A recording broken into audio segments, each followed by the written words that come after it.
What's up everyone, it's Joey plus Response, and today we're checking out the Finegear Modmix. Let's get right into it. Alright, so we got the Finegear Modmix here. This is a really exciting mixer with a whole fuckload of features that I've been using for quite a while in my setup and just generally enjoying. You got 4 mono inputs. These inputs are mono, keep that in mind, and 4 stereo sends. It seems weird to me to have mono inputs and stereo sends, but whatever, I'm going with it. I've got 3 sound sources: Pulsar, Laquelica Territas Placido, and Curses a Territas Placido. And I've got 4 sends. So first thing I want to talk about is this thing and distortion. You have your 3-band EQ. This is neutral. I have the low turned way up on the Pulsar to try and get some beef out of that kick. That kick never satisfied me in the Pulsar, but the rest of the Pulsar does, so I let it slide. I'm gonna bring up the Laquelic.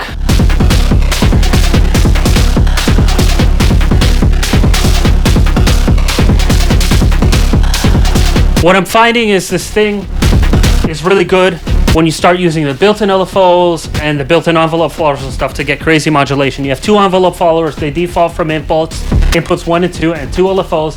They go quite fast. You have control over each send on every channel and volume and pan. So pretty handy. Now let's start doing that. There's not much space here left in this mix with these guys on, so I'm gonna patch an LFO out.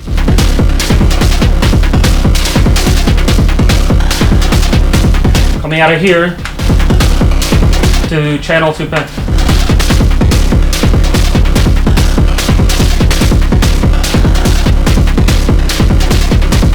To give me some space in the mix, and we'll even go faster than that.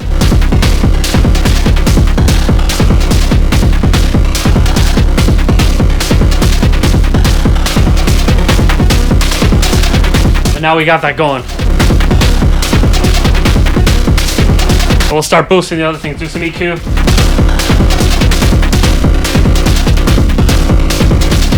And then I want to do some send effects. So I have 4 effects here. I have the data bender. I have the noise engineering. That's Modus.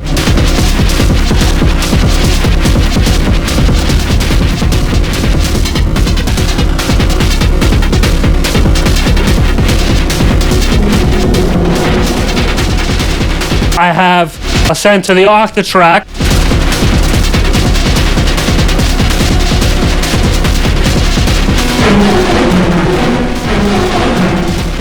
And also to the beats.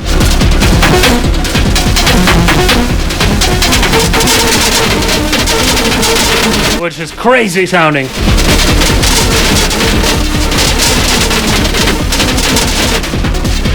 So I want to comment, this thing is made for line level inputs. I have it going through my modular with like a very complex system of routings and adapter cables and patch based shit. So keep that in mind. It's made for 1/4-inch cables. And that's another gripe I have with this thing, I gotta be honest, is if you have such Eurorack compatibility with all the patch points and whatever, why don't you have Eurorack compatible audio ins and audio outs? That should be a given on this.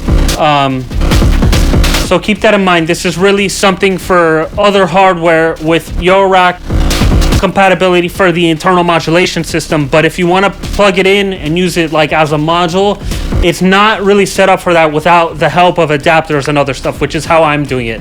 A lot of 1/8 inch to 1/4-inch cables, and then I'm using tip-top way out 8s to be like my patch bay for it, basically. So let's keep doing this. I want some data bender on the Pulsar. And one thing I want to talk about is the feedback routing, which is one of the coolest things on this. By flipping these switches, you can get feedback on any send. And just get fucked up.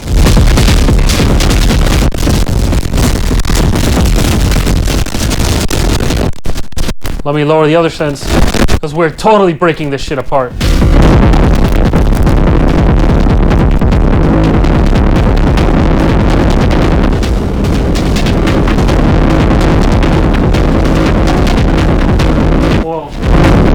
bring up the reverb on the beats because the send also stays in, and then it's just like noise all fucking day. Playing with the MIDI cue, and that's crazy. That's beyond insane. So it's really cool for stuff like that. But of course, we're totally losing any semblance of definition. God, that Beats reverb is epic, huh?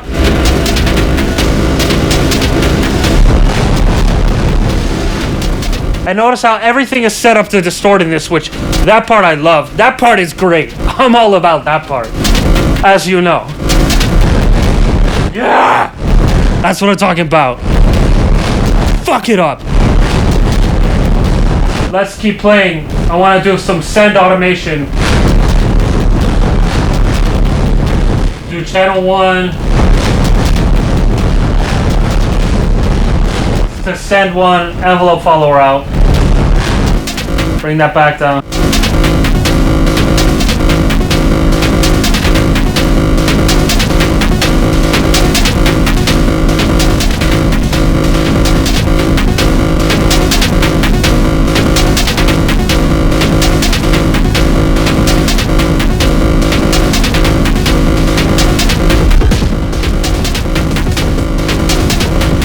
You can see it's envelope following itself. We'll actually have it do the channel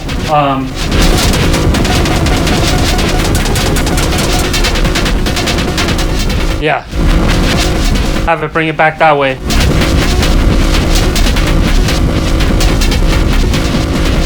And we're gonna do LFO2 out the channel 3 pan.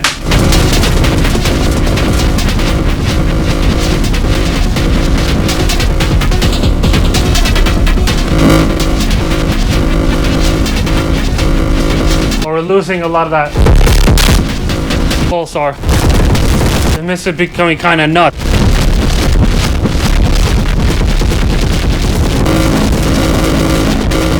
Let's start tweaking the synth.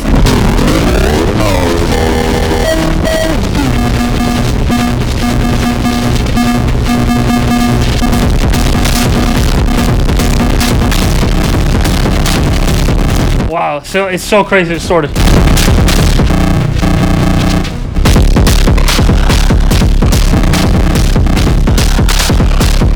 Just gotta get your levels right on this.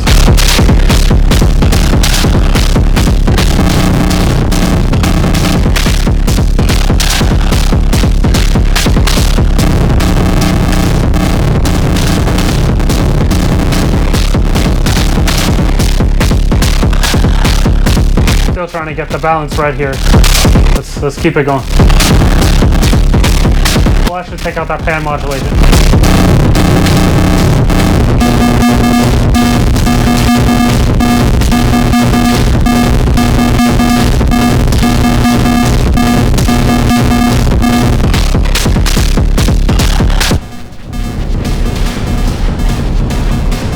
Oh, I got so much in there. This jam is like a total fucking mess, but I'm just rolling with it. Because it's just about showing you what this mixer can do, really.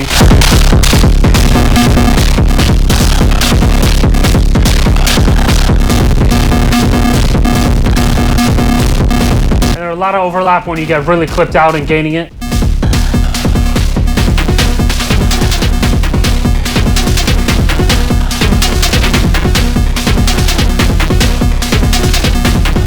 Yes. Alright. Bring in some data bender on these.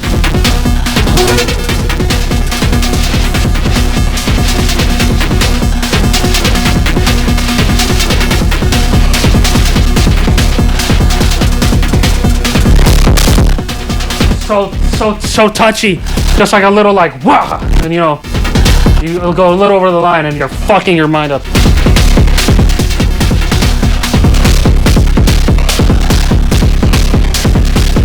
I want to send this to beat.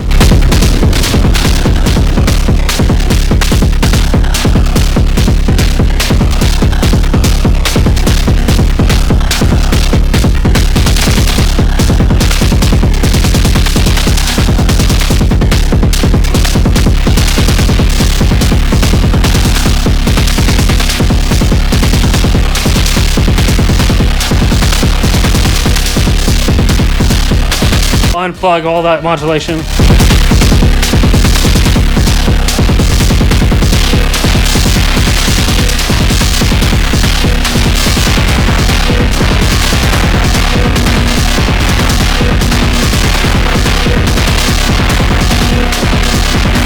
Getting real crazy. This is so heady to use. There's so many controls and things. Especially when I'm like walking back and forth between the computer and here and the camera and the microphone. It's like, ooh.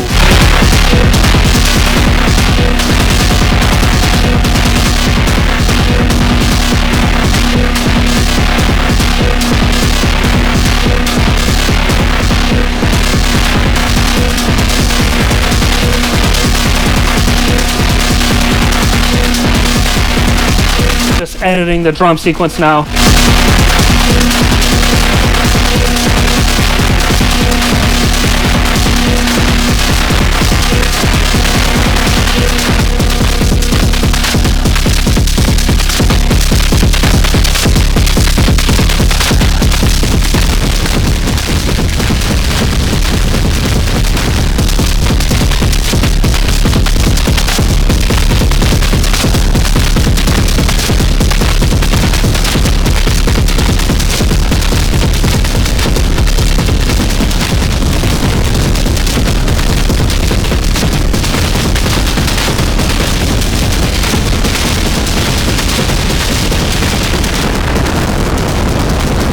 Really gotta watch levels on this and make sure that everything comes in. But I like that, like you can get so fucked with it.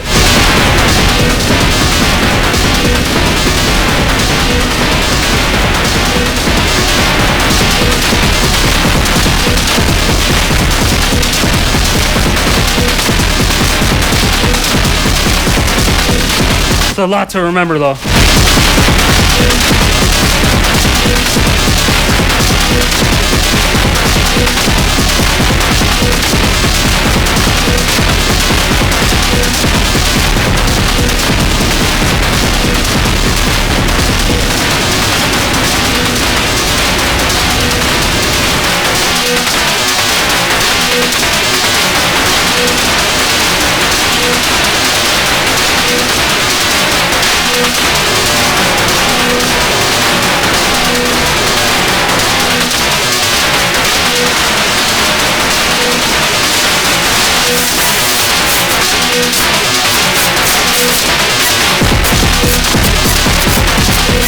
Yeah.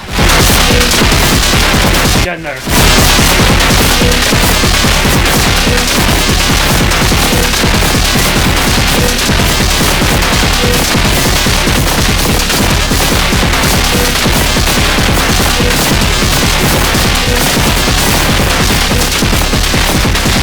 Chopping that sequence with the chopping it with the LFO modulation.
Yeah.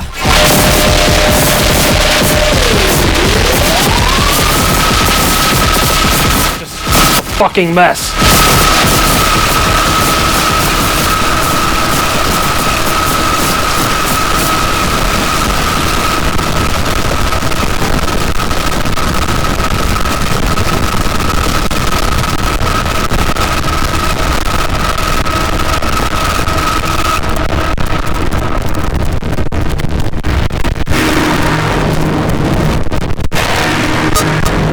Playing feedback now.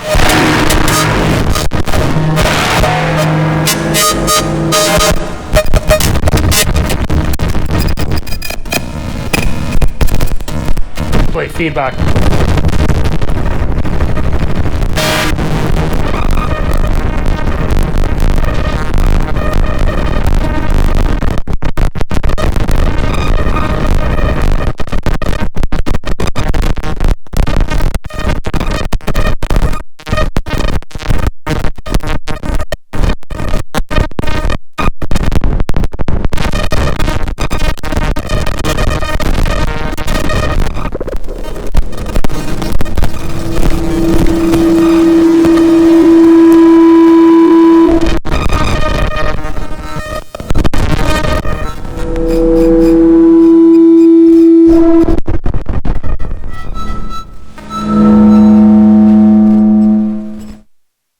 Finegear Modmix. So that was really fun. I think this device really needs to be the center of attention in a studio if you're going to be using it. You have to be able to fully dedicate your hands to controlling it in each and every aspect, because I find that it's very touchy. All the different controls and sends and levels and gains you can get from super quiet to extreme noise super fast. The dynamic range is beyond anything, and that's a good thing.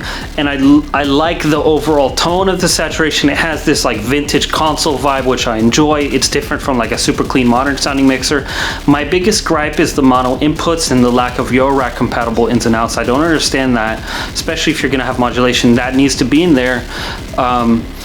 And it should have stereo ins. If you have full stereo sends, which it's also quite interesting to me because a lot of effects like quadraverb or whatever, they sum to mono on the input, so you don't really need stereo outs for the sends, but they don't have stereo ins for the gear.